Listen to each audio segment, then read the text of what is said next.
design tall buildings. So our university students, I want a lot of things to talk to them, so that's why we invited them as well. So let's begin. So these are some of the tall buildings we have designed for last many years. I think some of you have worked with us for these projects. The news is we no longer design buildings like this. So the reason is the design technology has changed over the last 10 years. And how we design today is different. And I'm going to tell you how we design buildings today. And I don't have time to tell everything. I will say how we initiate to design buildings. So that's what I'm going to talk about today. So I'm Nirodha, as she said. I don't know where she got those beautiful wordings. I probably have to be Anyway, thank you very much for that. And I named my talk because of that, because I'm going to talk about generating a building, the starting points. It's giving birth to a tall building. That's what we are going to talk about. Okay, so we'll begin. So what I'm going to do is basically a few things. I will first explain why we need tall buildings in the first place, and why we can't build infinity tall buildings. Why can't we build 300, 400 floors tall buildings? And if you have to build a tall building, what is the optimum height, how to decide on that. And then last thing we will discuss concept design with modern design techniques. So those are the 4 things I am going to cover. Right, so we will make this kind of an interactive session, so you can also talk and participate. Why do we need tall buildings in the first place? Why do we need them? You like this? What do you think? Better you speak.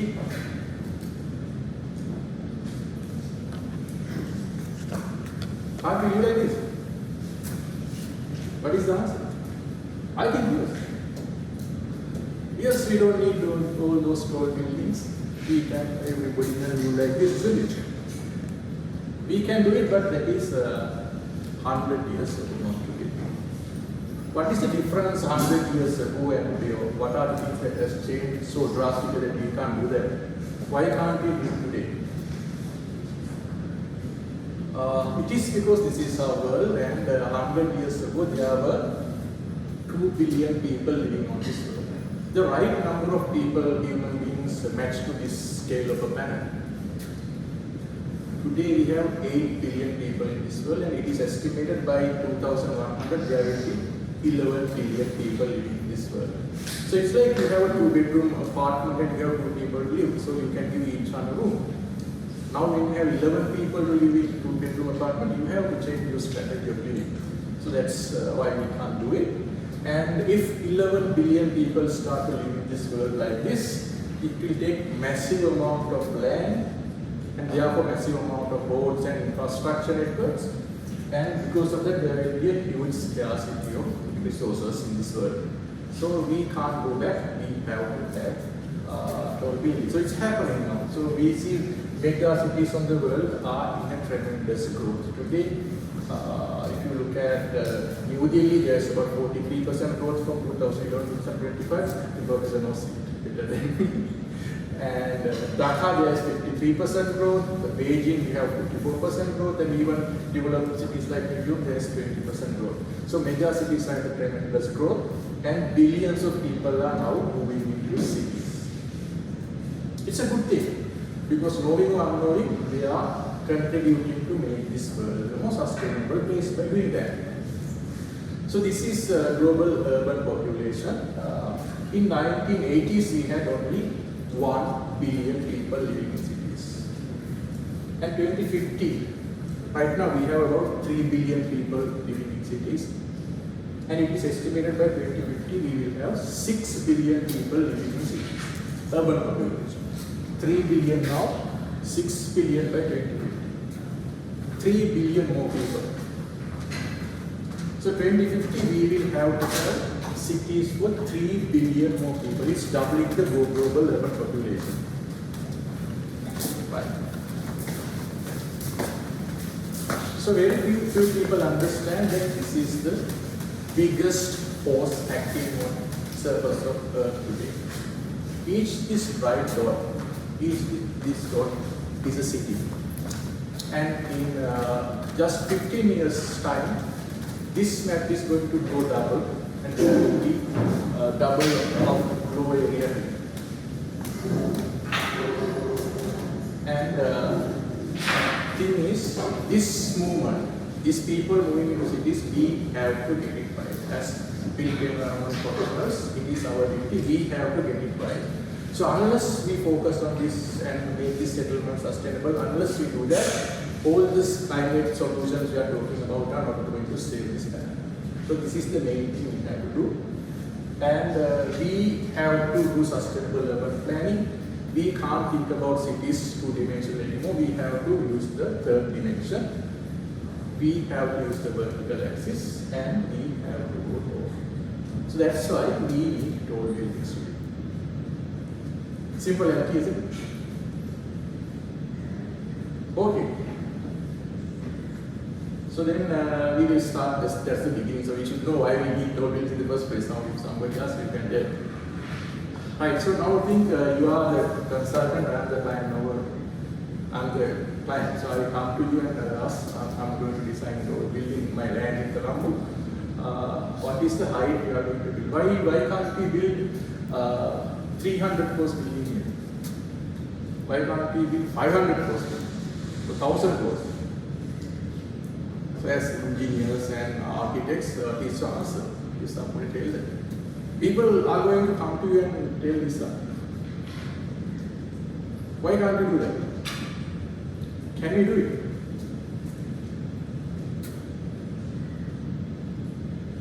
What is the reason we can't do it? Somebody might think because it will be very slender building like this, if the wind it will fall. If you think so, a different example. So this is a 10 meter by 10 meter by 10 meter concrete building.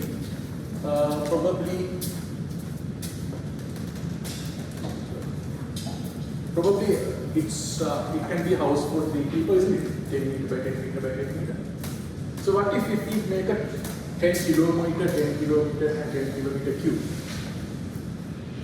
Not just for reinforced or stable. Why can't we build this? Can we build this? If you do it, I mean, you can see, you can house billion of these cubes inside this. So that means 3 billion people with the global urban population problem solved. 1 cube. Can you do this? What do you think? It cannot be done. It cannot be done due to a very, very fundamental reason. I'll explain what the reason is. This is a concrete or whatever the material cube. Its length is 1, 1, 1. Units, whatever the units, it doesn't matter. It's 1 meter by 1 meter, 1 meter cube. And it is made out of a material, it has density, which is 1. Doesn't matter what the units are, it's 1 density. So what's the weight of this cube? It's density times the volume. This is the volume 1 by 1 by 1 density, right? So this is the weight of this. I'm interested in this bottom area, the foundation area of this. What's the area of that? The base area, it is 1 meter by 1 meter, isn't it? So that's the base area. So what is the pressure on this foundation? It's weight divided by base, isn't it? It's 1. Right? Clear for everybody. Now we enlarge this 10 times. Enlarge this 10 times. Now the lengths are 10. And it is made out of same material, so the density is always 1. This is going to be the weight of this cube. It is 10 by 10 by 10, it's 1000. And what is the base area? The base area is 10 by 10. And the pressure? Now we have 10 times more pressure. Earlier one, now 10. So without changing anything, we just make this thing bigger. we have 10 times more pressure. So what will happen if we enlarge this 10-meter building into 10-kilometer building? We will have 1,000 times more pressure. So if this is concrete building, if you enlarge it, the foundations will have 1,000 times more pressure, and these things collapse, they can't exist. So it's a very, very fundamental fact. I think you have played with these glass balls in your small city. You can drop it, it will just bounce, tuck, tuck, tuck. You have seen this kind of glass balls, isn't it? You have it in your offices. If you take it and drop it, what will happen? It will smash into pieces. What's the reason? Just because it is big. So you can see small children, they jump over desks and do everything. If you do it, you will break your neck. The reason is not your old, because of big. So scale matters a lot. So we'll go back. You can see it even in nature. Elephants have this much of, in proportion to their body size, deep legs. And the deer doesn't have that. It is just because the deer is small. And the ants have this kind of tiny legs, you can even drop it from 1 kilometer, nothing will happen. If you scale this ant to the size of an elephant, this elephant can't get up with these slim legs. Right, so designing tall is therefore, designing big is difficult. When you are designing a tall building, you must understand that you are working at the threshold of collapse. That's why it is difficult. So students sometimes they design tall buildings like this. They are inspired by these forms. You can see there's social interaction, here you have views and a lot of things. Welcome, Professor. Because they collapse. I like to design tall building like this. This is a bone, photo of a bone savannah. It's a beautiful form. I like to design tall building like this, but I can't because it is a tall building collapse. If I were an ant, I would have designed a tall building like this, but at this my human scale, those things collapse. So Ransopian once said, architects spend an entire life with this unreasonable idea that you can fight with gravity. So for those who know that, don't design things like that. Okay. Right, so Professor is here, so I welcome you, Professor. And some people actually like him can break this this barrier, for example, of Professor. he can't design 10 kilometers, but he has designed 2 kilometers. Thank you. And about that, I think Dr. will also talk in the afternoon. Dr. Vishal will talk about concrete and foundations, how to do that. Okay, so that is why we can't do that. So you have to better you explain the client when he comes and he'll sometimes come like that. And the second question the client will ask is, okay, I understand that. Then what is the right height for my building? How do you know that? What is the right height to construct? So you must know how to answer that. You have to sensibly answer that question. So we talked about the physics limitation of it, but there is a higher limitation, that is the efficiency limitation of a tall building. So to explain that, I will think that the tall building is a bottle like this. This is a bottle, and we have to fill this bottle and drain it off. So fill it with what? Fill it with people, actually water. And also we have to drain it out, the sewer we have to drain out. So that is what we do basically with tall buildings, isn't it? So thing is, we have to do it at a given time t. We can't change this time. Because my building is a very tall building, it's a 100 floors building, I respect that I am going to stay at the lobby for half an hour till the lift comes. No. Whatever the height, I don't care, I want to be at my office in 2 minutes time. So this T we can't change, same with water supply or whatever it is, you can't change, it's a fixed thing. So how to do that? That's the problem. I'll take the cross-section area of this bottle A, capital A, and I'll number this floors 1, 2, 3, 4, dot, dot, dot, n number of floors is there. So this is our simple tall building. So the volume we have to fill with people or maybe water, whatever it is, A times n, right? Number of floors, this is the cross-section area. It's a very simple building. Not the kind of building you architects design. It's a very simple box building. This is the inlet. So from this we pump things up. That area I have taken as A, and whatever the things we pump, the speed I have taken as T, just for hypothetical calculation. So the flow rate, the rate things move here is area times velocity. This cross-sectional area times the velocity pump. Right, I talked about this because there's one thing wrong with this. Because tall building is little different from a bottle because we have a central core. So we don't pump everything like that, we pump people here and then put here. So the volume to fill, because people are not going to stay here, water is not going to stay here, the volume to fill is not A times N. We have to deduct this core from that. So it's actually this A minus A times N. I think it's clear for you, isn't it? Okay, so all this is I'm talking about because I want to calculate the time to fill this bottle, T. It's simple, it's the volume to fill divided by flow rate. It's A minus A times N, that is this thing, the volume to fill divided by flow rate. Clear, isn't it? What I'm going to do is I'm going to keep this up. I have done some changes. I have taken this A out in this equation.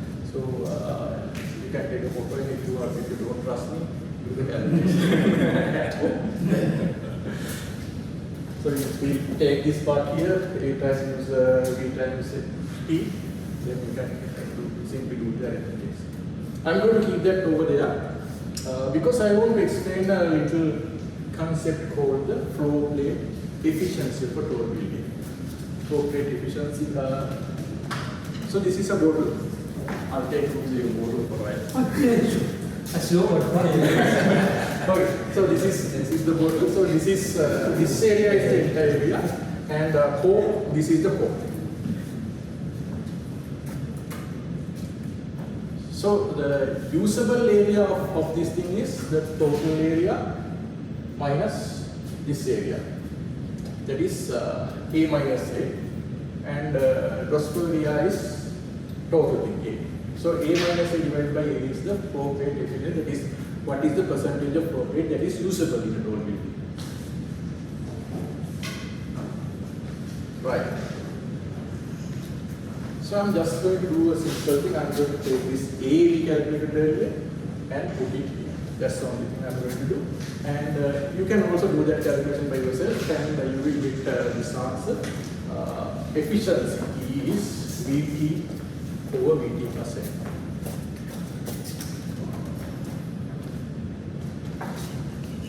Okay? I'm not giving this equation for you to use and calculate when somebody comes to do any serious calculation. But to understand what this equation is telling us about the reality of tall buildings. So what does this equation tell us? It tells some very important things to us. One thing is obvious, this N. As the N increase, what happens to the efficiency? As the number of floors goes up, you can see efficiency of the building goes down. That is one important. What are the other things this equation tells? There's some very important other things this is telling.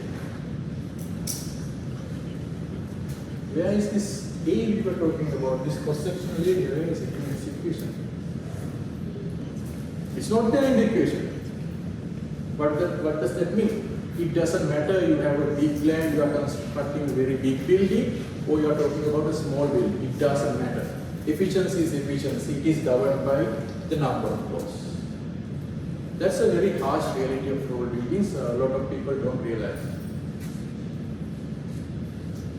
Right. So only way if you have to increase efficiency is to increase this VT, but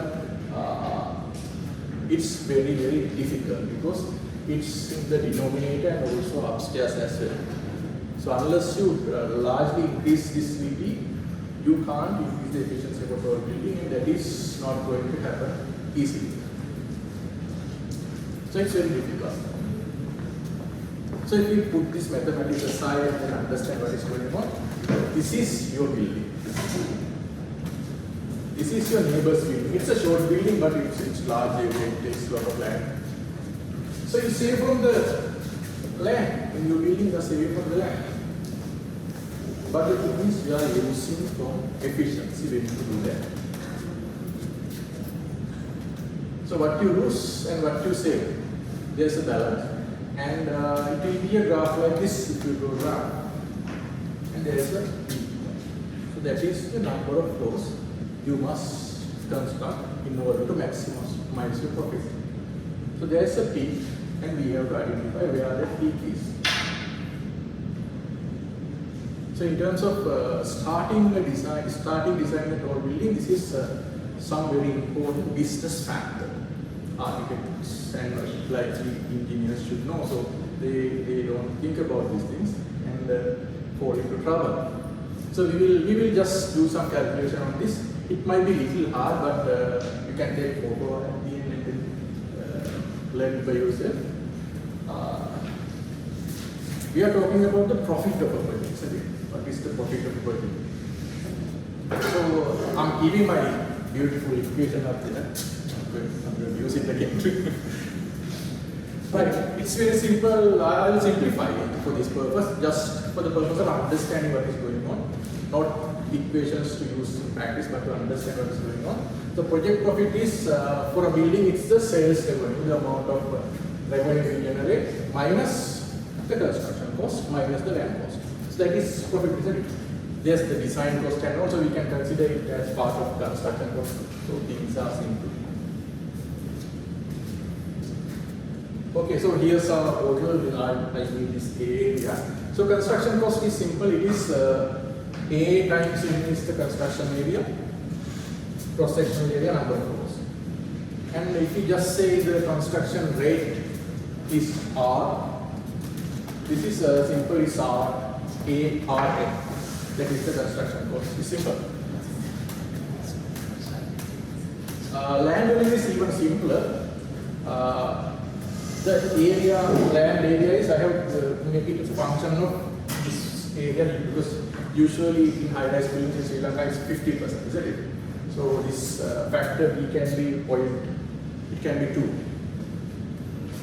And then land selling cost rate can be, I have taken it as mu, it doesn't matter. So we have the land cost mu, so you can put it there. It's very simple, isn't it? And the sales revenue, you can't sell the floor. You have to deduct that. So A minus A times N is the sellable area. And if you take the selling rate, I'll take that sigma. So you can A minus A sigma, that is the sales rate. It's simple, isn't it? Very simple equation. So this is the project profit. Out of letters are there, but it's a very simple thing. Everybody can understand it, isn't it? Okay, so this is the project profit. Only thing now I am going to do is the last Gilmart edit. I will put this in. Can you do it? You can go home and do it. When you put it there, something will happen and it will jot down to this. Okay, now when you put this A here and then replace it with N, this project profit becomes a function of N is the number of floors. So now I have to do something the architects doesn't like, isn't it? To find out what is the optimum mean, what we have to do. So we have a graph is here, we are going to find the top point here. So we usually, what we did when we are doing A-levels to verify bioscience girls and all, we differentiate this thing with respect to because at the peak, dt by dn is 0. So we take it, we differentiate. This is easy, it's 0. Then here this is easy, n goes off, it's R. This one, these are constants, but we have this part differentiate, n over dt plus n. Who can do it for me? I also don't know how to do it. I asked ChatGPT and he did it for me. Answer is this one. So it simplifies to something. This is some constant, and this is VTO is minus R. So that's the dt by dn, and this is 0. This thing has to be equal to 0. So the moment you make it 0, you can see this AB can just cancel off once again. So A is not there. So this thing, we can simplify it. Vt over Vt plus n is R over sigma. Because we are talking about this n number, of course, I'll take it out. The way I'm going to do it is, I'll fit this upside down and take it here. So Vt times sigma R. I'm just giving points for those who do it at home. When you take it out, it becomes this. It's a very simple equation. That's it. So n, what is n? N is the optimum number of pores in the whole building. Vt we call it, it's a constant. The sigma is the target selling price of the building. R is the construction cost rate. It's very simple. See how number of pores are related to target selling price in the construction cost rate. So Vt, you can calculate this in relation to other buildings. It depends on the type of building as well, building typology as well, and the mix of buildings. So we will just keep it as constant right now. But the important thing is we understand this relationship, how these things are related. With that, we will do a small example. Number of pores is 40. The ratio between the selling rate and the construction rate is 2. There's a meeting like that. And we know, let's say, by the God's sake, this is the optimum solution for that building in particular location. So we consider that this is the solution. And then we can use this to calculate what is here. This thing is 2. That means 2 is square root of 2 is around 1.4. We minus 1 and we are getting 0.4 for this entire thing. It's about 0.4. And n we know it's now 40. So 0.4 here, 40 here, then Vt is 100, isn't it? Very simple. 0.4 here, 40 here.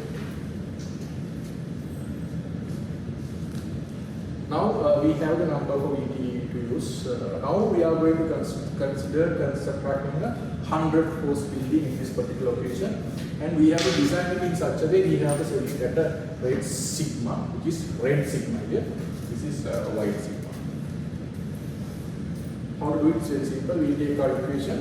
We know Vt is 100. We can put 100 here, and number of pores is 100. So 100 to 100 they cancel off. It's 1. Then we are getting sigma over r minus 1 is 1. So that gives sigma is, because this curve, sigma over r is 4. Simple. Now we can look at this ratio. This is 2, this is 4. So that means this sigma is 2 times that sigma. So this is 40-story building. This is 100 story. You have to have twice the selling rate, isn't it?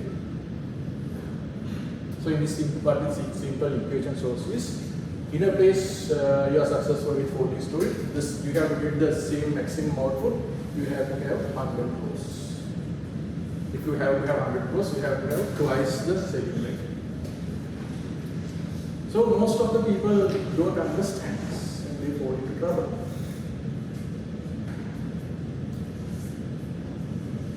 that's why super tall always very quick. Super tall always very quick. And one of the culprits are here, the Nakil cover, design foundations, and what they do to cover the shape, they covered the entire foundation in sand. Now you can't find that there was a Nakil tower there. It's 200 bricks. Fail. Why it fails? We are still maybe thinking. Now you know why it failed. Sky City, Tokyo, 196 floors. They did basic things, and after that it is not there. Jeddah, I think about 5 or 6 times they stopped, and now I heard they have hit the 100th floor. But for many years it's dragging. I don't know when they get to complete it. So it's struggling a lot. Dubai Creek, I think Kalatrawa designed this. So a lot of arguments, discussions went, and it died. And the greatest horror, the line. It's 150 floors, and the length is about 170 kilometers. And they can't construct even a 1 meter part. They haven't done it, and it is slowing. Everything is slowing down, and it's once again the same fate is coming towards that. Okay. So the first step in the design of a tall building, I think it's very serious. If somebody wants to construct a tall building, identify what is the right height for a tall building. That's something important. Right building capacity of the site. It's not what UDA says, it's something else. You have to find what is the correct. This is my way of bringing you to follow this equation. This might not work for your building. This is just my thinking. Okay, about architecture. Earlier things it's boring to them. So okay, now we know the height. Now the second step, the most important thing, is designing after tall building. There's something very important to understand that tall building comes up as a solution to a set of problems, not one problem. Set of problems. So there are a lot of problems. So for example, tall building comes as a solution to a social problem. There's an economic problem. There's cultural problem in our country, and there's structural engineering problems. there's terrorist problems. So they come as a solution to a lot of problems. The thing is, now it's easy to have a lot of problems, but the thing is, if you are going to solve each of these problems one by one, you take the social problem, you give the solution. Then we take the economic problem, we give the solution. So likewise, if you start solving problems in a building, then your solution ends up something like this. This is how Indians have solved the problem of telecommunication and electricity supply.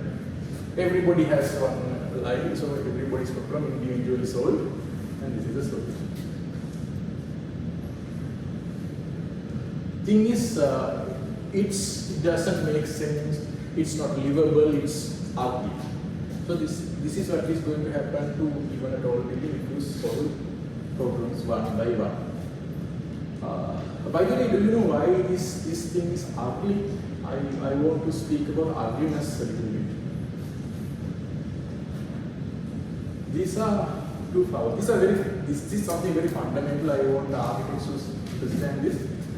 These are two flowers. One flower is presumably very beautiful, one flower is ugly. But why one flower is ugly? So you don't come with philosophy saying that it's a personal thing, so what is ugly to you can be beautiful to me and so on. But no, this is ugly. The reason is entropy.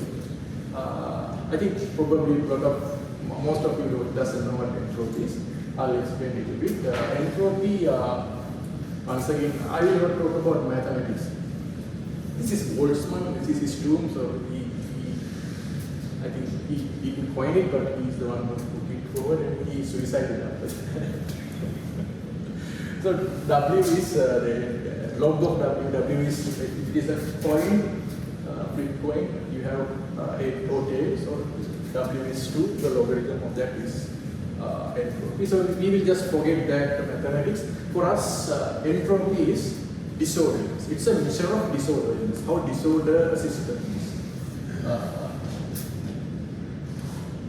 For example, this is some kind of an arrangement of paper clips, and it is very orderly here. As you go this way, it becomes little by little disorderly. But there's a very strong law of nature called the second law of thermodynamics that says entropy always increases. So if you take paper clips arranged like this on a paper and if you just shaking, it will gradually become disorderly like this. And however much you shake it, it is unlikely to arrange like this once again. So things, this entire world, entire universe is like that. Everything is getting disordered, everything is become destroyed and becoming useless. That is the order of this universe. But we don't see this world, isn't it? It's true that I am getting older and more going by, but I'm going to be going to another child like me, and the cycle repeats. Why don't we see this in this world? The reason is, yes, the sun. The reason is sun. We don't get energy from sun. You think we get energy? Because whatever energy comes to this world has to leave this world. Otherwise, the temperature of the world will keep on increasing forever. Temperature of the world is static because whatever energy comes, it goes up. So we don't get energy from sun. What we get is entropy. We get high frequency radiation, which is low entropy, and after that we emit back to space low frequency heat radiation, which is at high entropy. So we are borrowing entropy from the sun. That's why we see all these things happening in this world.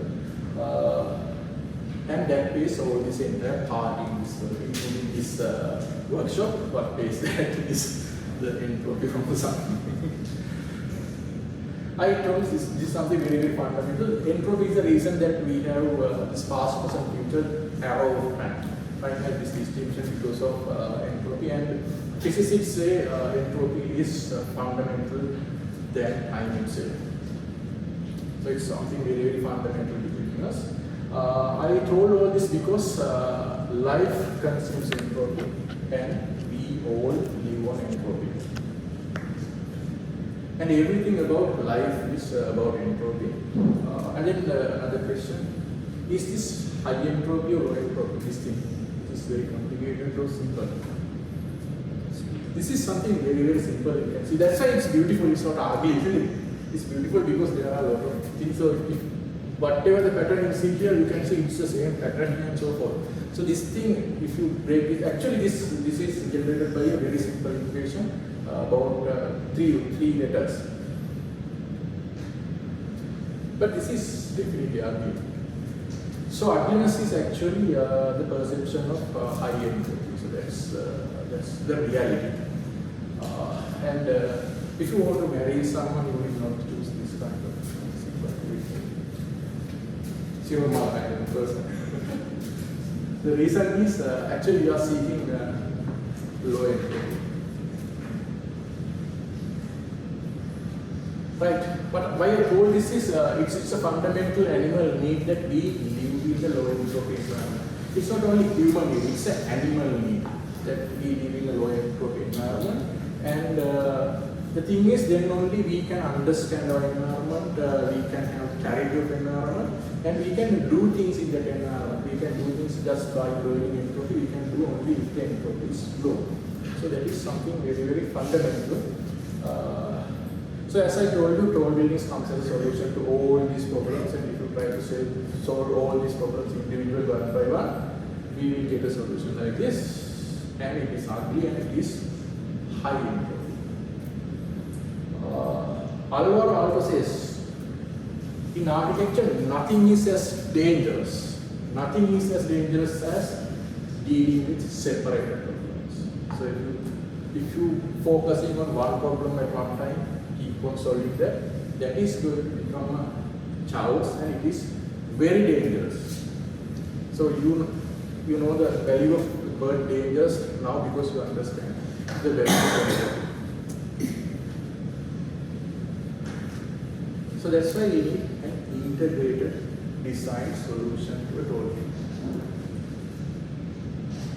But we once again have another problem. As human beings, we know how to give one solution to one problem. We don't know how to give two solutions, one solution to two problems.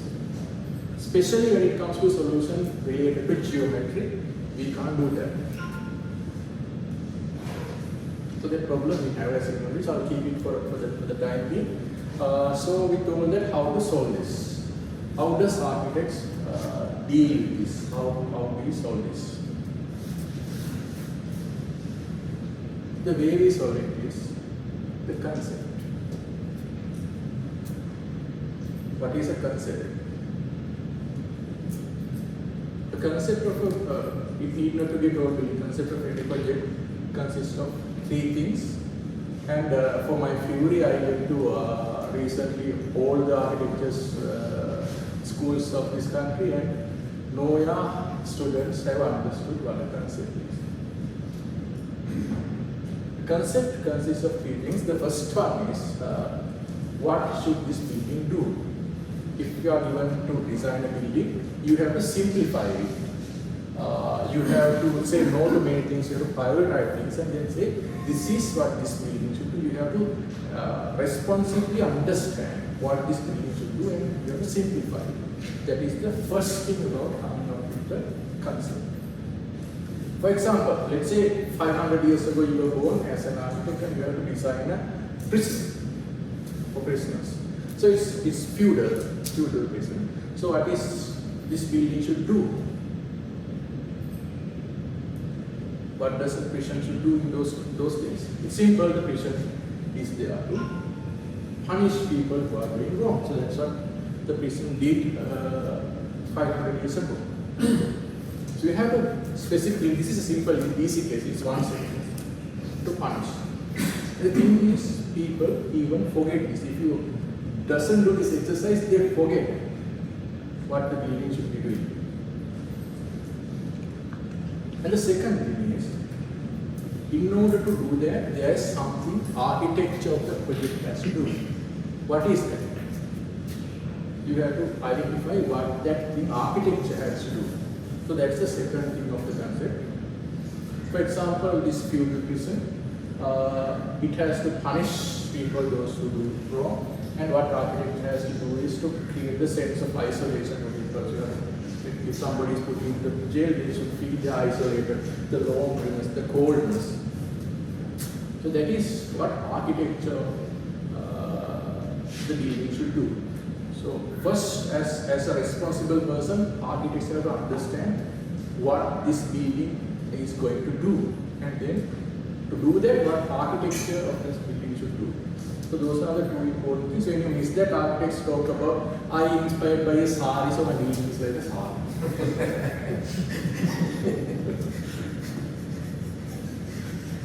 And you are evading the main issue. So you are the leader of the team. You have to understand, and you have to be responsible for billions of money and lives of millions of people sometimes. So building is something like that.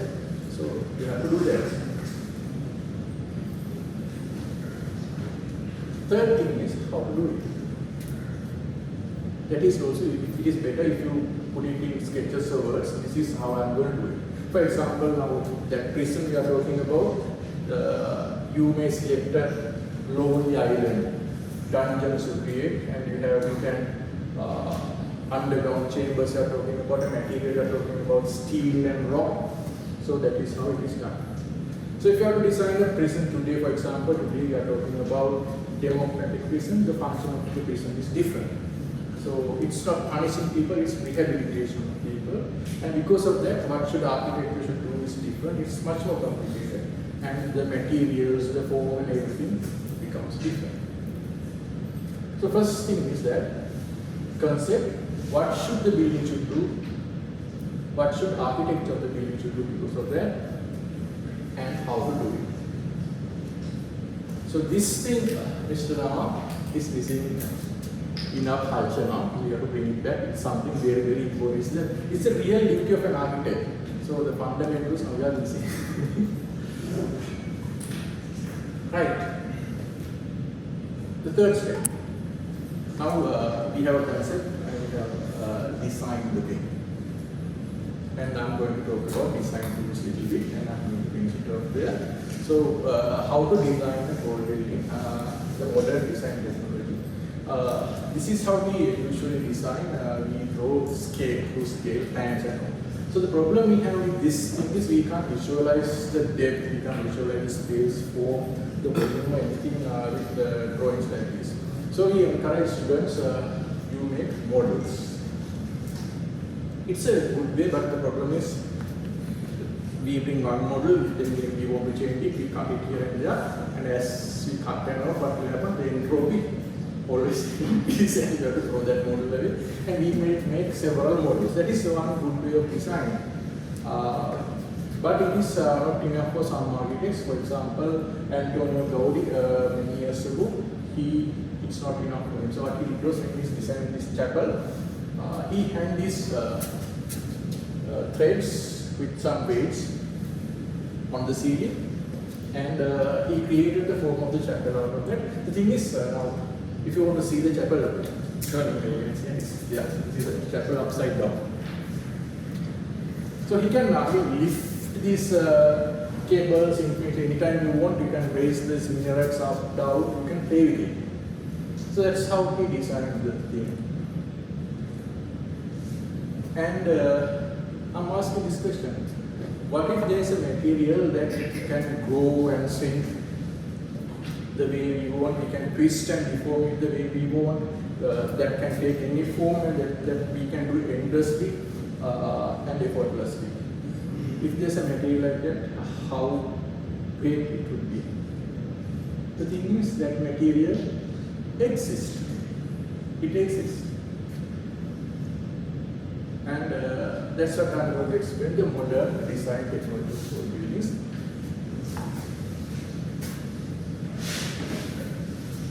This is a real particular design in Fort City. You can see this building is, I have just shaken it in the sine curve just to show you what's happening. But as it changes, you can see the size of these windows, what's happening. As the size of the floor plate increases, the need of light and ventilation increases. So in response to that, you can see they are coming and they are also going out, coming and going out. So everything is set up like that. So it is just much more than a material we can just twist and do forms infinitely. There's much more than that, because we can model relationships here. This equation we can now model in computer and then make the height animate, height change as you change the sigma or as you change the r. You can do it. Now this is the same building. You can see how its height changes and comes down. And in response to height, you can see how this ground floor is based as the building goes up, it increases. So it does all calculations by itself and then adjusts everything. So context, climate, the landform, the budget, everything we can parameterize, and we can use them to generate forms of buildings and animate them. And it can do much more. So remember this problem we had, the geometry problem. We can't solve, you can't do two geometry problems to two problems, you can do one. But here with this, I'll explain how it's happening at the next stage. We can do transformation without leading and so forth. So this is, for example, the same building. This is how it responds to climate, the humidity and the temperature. As the humidity and temperature changes, this building does this. And all these twists and all these things we can do combine. I have not ready to show that, but you can combine everything and do together. So there is no one rigid design right now when it comes to building design. It's moving, and also it's a one selected frozen stage of the design is called the design we do. So that is the parametric design of tall buildings. That is how usually tall buildings are designed these days. I'll explain how it is done You might not 100% understand it, but I will try to give you some glimpse how it happens. This is a point space, and it is also called a vector. In three-dimensional space, you can do exercise numbers to this, and in relation to 0 point, it has a position. This one, just forget for the time being, it is about transformations. We have that also integrated. This is a vector, and this is a series of vectors. So if this x is an integer, so this is a series of vectors, x starting from 1, 2, 3 to 1000. And what we can do is this vector we can multiply by the matrix. So that's what we do. That's what's happening inside the computers, although you don't know. This is a matrix, and this matrix, engineers know this is identity matrix. So if you multiply, nothing will happen. So instead of here, you can put in x, and when you put x there in the y direction, you can see this thing is moving each time. The x amount goes up, if it goes this way, it goes up. So the trajectory of this thing changes. So if I put instead of x sine x there, it will go to number 1, comes down to 0, and so forth. So I'm going to put a constant here that is going to change. So I'm going to animate that thing. So this is what is going to happen. So that is how those animations I have shown are done. This is a variable, so as I change the number for this sine curve, now the answers. So if I put, instead of putting something here, I put my variable there. So this is what is happening to that. So the earlier the amplitude, now the frequency of the wave changes. This is also a collection of vectors. It's a region of space, so x, let's say, starting from 1 to 10, y goes to 1 to 10, and z goes to maybe 1 is to 100. So it's a region of space, and what will happen if we multiply this region of space with a matrix like this? The matrix we used earlier. So it starts to deform and take form out of it.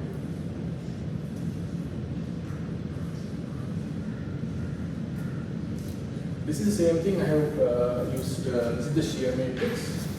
So it shears off, so it's like this. So you can see it's deformed and it gives forms that are not familiar to us. So in our buildings, it's even thinking about rectangles, triangles, pyramids, and so forth. But it is different forms that are geometric and simple, but still not our way of thinking of forms. And then this is something important we can do. This is one transformation I have done. This is the second matrix. So matrix multiplication is some very, very powerful thing, and it is the basis of even artificial intelligence. That you can do one transformation over another transformation without any clash. So that is the power of matrix multiplication. So if you multiply this matrix once again with another matrix, you can see this is the scalar effect. It tapers the building. So you can see it tapers the thing while this dance is happening, and there's no clash.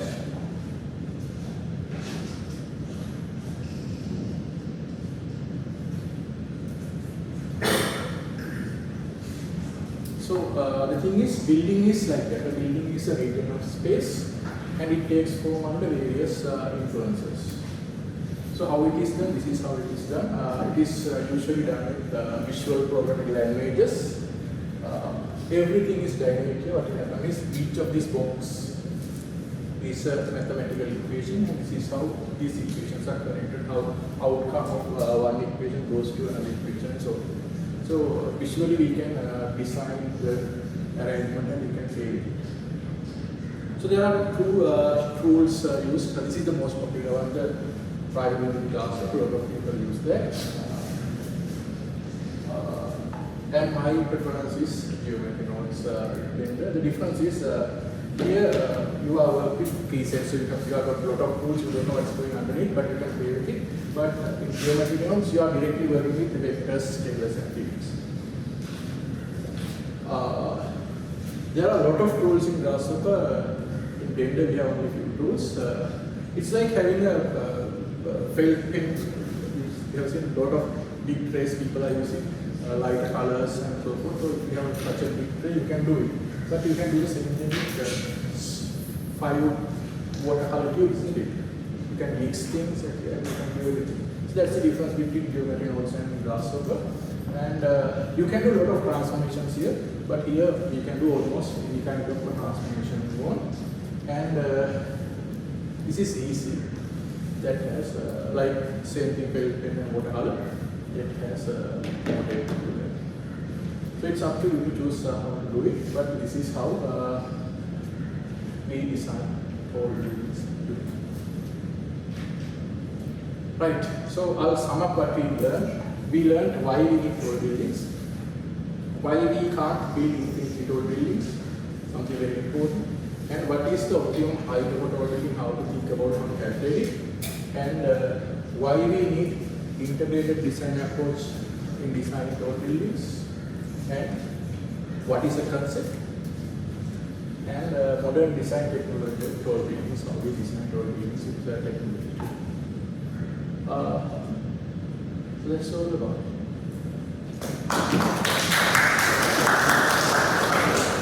So before you ask questions, I have to make you forget. I'll talk a little bit about CTBH. Okay, because of CTBH is the world's largest database on tall building and urban habitat design technology. And all of you must consider becoming a member of CTBH one day. The reason is there's a gap. Whatever it is, there's a gap between you and an architect in the Western world. There's a gap. They have better equipped with updated knowledge and but it is also if you become a member of CTBH, because all of the state of the art researchers and new findings, the technologies comes to you if you become a member of CTBH. It automatically happens. In terms of publications, in terms of websites and everything, it happens. And there's a gap between the Western world and you because they have better exposure. They have seen a lot of new buildings, they have experienced it, they have seen only 2 or 3 buildings. It is not so if you become a member of CTBH because there's a CTF World Congress and then there's technical tours and visiting of all the important buildings. Each year we have identified city in the world, we take everybody there and preferably it's a city where a lot of new building construction are going on and you are shown, you are taken to the sites and you know how things are happening. So you have the similar exposures there. And there's a gap because they know people, they know world best people, and your friends are only Nirodha and Archt. You have one international here and so forth. But it's not so. It is not so if you become a member of CTBH because there's a lot of networking events and there's world class people are there and you are working together with them. If you want, one is a video chapter, so they are working with international people who are leading the industry of tall buildings. So that's why you should consider becoming a member of CTBH. And it is across more than 100 countries and your chapters in more than 40 countries. And CTBH Sri Lanka chapter represents us. So we do a lot of things, we do a lot of conferences, workshops, and so forth. This is one of the workshops. One of them is the Candy Conference, CTBH session in December. So if you can try to participate there. But we have CTBH Colombo Forum this July. So this time we are going to talk about some burning issue. So we are facing a world with war and so forth. In this kind of a world, what is the fate of a tall building? How to design tall buildings? And all those things we are going to discuss 24th this July. So I want to ask you 3 things. Number 1 is Never miss CTPH Colombo. Never miss it. It is free for you. So come and learn. We are bringing world best people to talk about this subject this year. It has been always like that. Second thing is refer to CTPH website. These days we are using AI, but ask you AI, refer to CTPH website and ask it. It's the world's best treasure house of knowledge in terms of urban healthcare. And the third one is one day, even if you can't do it now, one day we come and do it. And that will open up everything. So CTPH now we are rebranding as Council on Vertical Urbanism, and as usual, we are a non-profit organization. So thank you very much. So I don't know who made this integrated design of our activity. I really like this word. So that's what I talked about. So I'll explain the concept of it a little bit. And throughout the discussion, there are a lot of things, and we have a lot of good speakers explaining everything to you all through it. Okay. So once again, if there is questions, I can answer.